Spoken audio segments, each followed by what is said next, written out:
नमस्कार, आप देख रहे हैं 4 PM न्यूज नेटवर्क और मैं हूं आपके साथ प्रगति ठाकुर। इस बुलेटिन में हम बात करेंगे देश और दुनिया की तमाम बड़ी खबरों की, लेकिन उससे पहले नजर डालते हैं आज की सुर्खियों पर। राहुल गांधी की नागरिकता मामला, केंद्र ने मांगा अधिक समय, हाईकोर्ट में अब 25 नवंबर को होगी सुनवाई।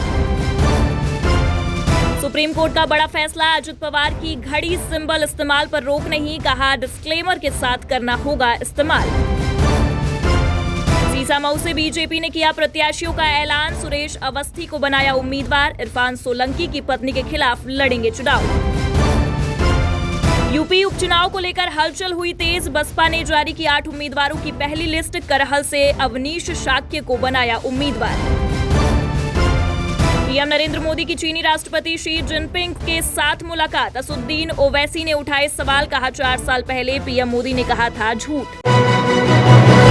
भारत और चीन के बीच लंबे समय से चले आ रहे सीमा विवाद के बीच ब्रिक्स सम्मेलन में पीएम मोदी ने चीनी राष्ट्रपति शी जिनपिंग से मुलाकात की है। भारत और चीन के बीच लंबे समय से चले आ रहे सीमा विवाद के बीच ब्रिक्स सम्मेलन में पीएम मोदी ने चीनी राष्ट्रपति शी जिनपिंग से मुलाकात की। दोनों देशों के बीच ईस्टर्न लद्दाख में पेट्रोलिंग पॉइंट्स को लेकर समझौता हुआ है। इसी बीच AIMIM चीफ असदुद्दीन ओवैसी का बयान भी सामने आया है और उन्होंने मोदी सरकार पर निशाना साधते हुए कहा है कि चीन हमारी जमीन में घुसकर बैठा है।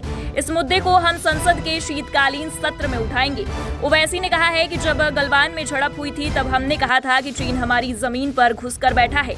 अगर मोदी सरकार ने आज चीन में समझौता किया है तो इसका मतलब ये हुआ कि पीएम ने 4 साल पहले देश को झूठ बोला था।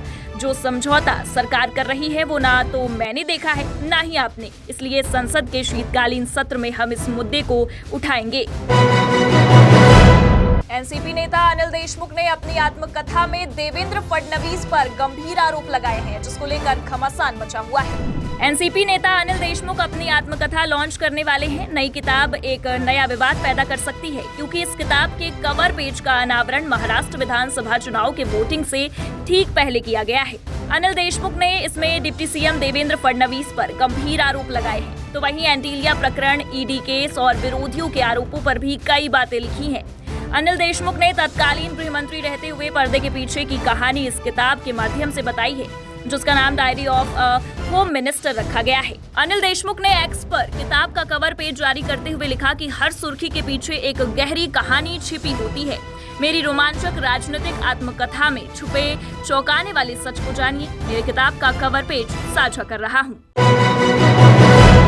राजस्थान उपचुनाव को लेकर कांग्रेस ने गठबंधन से किनारा करते हुए सभी सीटों पर अपने उम्मीदवारों का ऐलान कर दिया है। राजस्थान उपचुनाव में सभी 7 विधानसभा सीटों पर कांग्रेस ने बुधवार देर रात उम्मीदवारों के नाम का ऐलान कर दिया है। कांग्रेस ने झुंझुनू से अमित ओला को टिकट दिया है, तो रामगढ़ से विधायक रहे जुबैर खान के बेटे आर्यन जुबैर पर भरोसा जताया है। दौसा सीट से डीडी बैरवा, देवली उनियारा से केसी मीणा, खिवसर से डॉक्टर रतन चौधरी, सलुम्बर से रेशमा मीना और 84 से महेश रोत को कांग्रेस ने उम्मीदवार बनाया है। कांग्रेस ने राजस्थान में गठबंधन से किनारा कर लिया है और अपने दम पर उपचुनाव लड़ने के लिए ताल ठोक दी है। भारतीय आदिवासी पार्टी BAP 84 और सलुम्बर सीट से चुनाव लड़ रही है। 2024 के लोकसभा चुनाव में कांग्रेस और BAP मिलकर लड़ी थी, लेकिन उपचुनाव में एक दूसरे के खिलाफ किस्मत आजमा रही है। ऐसे में कुछ सीटों पर बीजेपी और कांग्रेस के बीच सीधा मुकाबला, तो कुछ सीटों पर त्रिकोणीय लड़ाई की संभावनाएं बन गई हैं।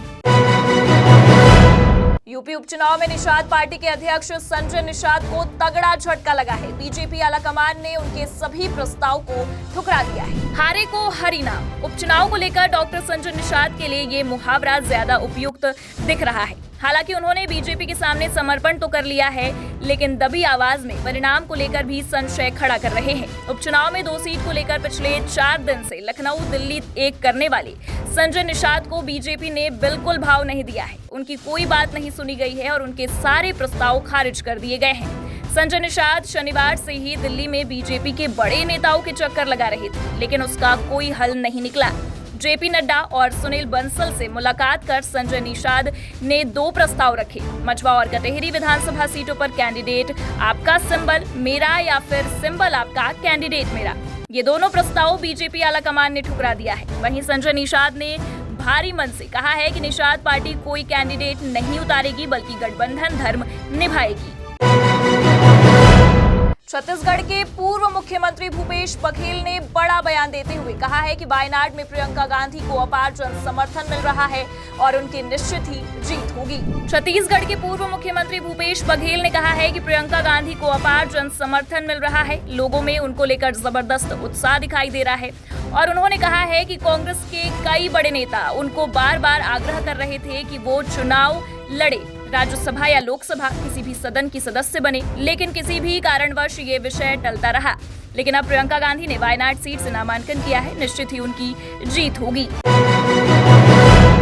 कांग्रेस नेता सुरेंद्र राजपूत ने बड़ा बयान देते हुए कहा है कि इंडिया गठबंधन 9 की 9 सीटों पर चुनाव लड़ेगी और जीतेगी भी। कांग्रेस नेता सुरेंद्र राजपूत ने बीजेपी नेता गिरिराज सिंह के बयान पर पलटवार करते हुए कहा है कि इंडिया गठबंधन 9 की 9 सीटों पर चुनाव लड़ेगी और जीतेगी भी, क्योंकि हमारे लिए महत्वपूर्ण है देश में सुरक्षा और देश में शांति। इसके अलावा संविधान की रक्षा हो और देश का बहुदलीय लोकतंत्र सलामत रहे। वहीं वायनाड से चुनाव जीतने के बाद वायनाड को 2 नए सांसद मिलने जा रहे हैं, प्रियंका गांधी और राहुल गांधी।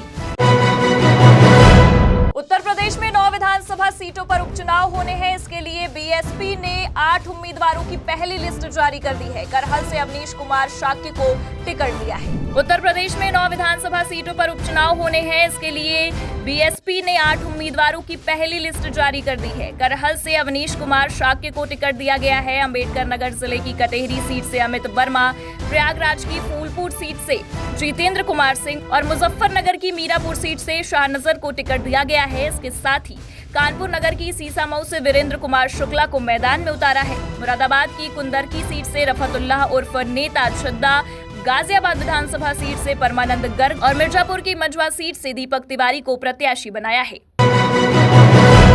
अखिलेश यादव की समाजवादी पार्टी झारखंड की 46 सीटों पर लड़ने की तैयारियां कर रही है। वोट बढ़ाने के लिए सपा इस बार उन उम्मीदवारों को साथ रही है जो बागी होकर चुनाव लड़ना चाहते हैं। झारखंड चुनाव से भले ही अखिलेश यादव ने दूरी बनाकर रखी हो, लेकिन उनकी समाजवादी पार्टी यहां साइलेंट स्ट्रैटेजी के सहारे खेल करने की तैयारी में है। वोट बढ़ाने और साइकिल को झारखंड में मजबूत करने के लिए सपा 2 रणनीति पर काम कर रही है। सपा ने झारखंड में जहां 46 सीटों पर उम्मीदवार उतारने का फैसला किया है, तो वहीं पार्टी उन दिग्गजों को साध रही है जो इंडिया और एनडीए गठबंधन की तरफ से टिकट न मिलने पर निर्दलीय लड़ने को ताल ठोक रहे हैं।